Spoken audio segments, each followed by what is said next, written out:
అది ఎందుకు తెలియలేదు? ముఖ్యంగా సీతాదేవి రేపుకు గురైంది నీకు తెలుసా? ద్రౌపది రేపుకు గురైంది నీకు తెలుసా?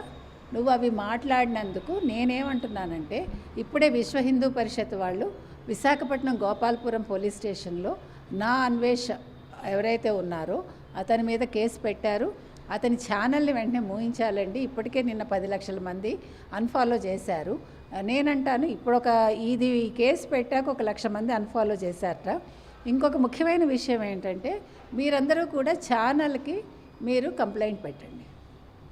ఛానల్కి మీరు ఇన్ఫామ్ చేయండి ఇతని మీద. అది మాత్రం ముఖ్యంగా చెయ్యాలి. ఎందుకంటే ఛానల్ మూయించాలి. అతన్ని ఎక్కడున్నా సరే, నేను ఇండియాకి రాను అంటున్నాడు, అతన్ని రప్పించి అతని పాస్పోర్ట్ సీజ్ చేయండి, అతన్ని అరెస్ట్ చేయించండి. ఇది ముందు జరగాలి.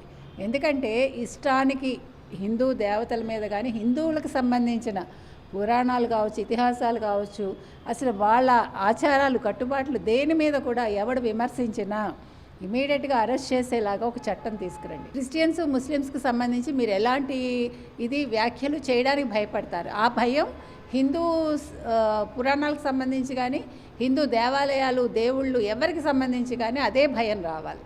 ఎందుకంటే వేళాకోళం అయిపోయిందండి.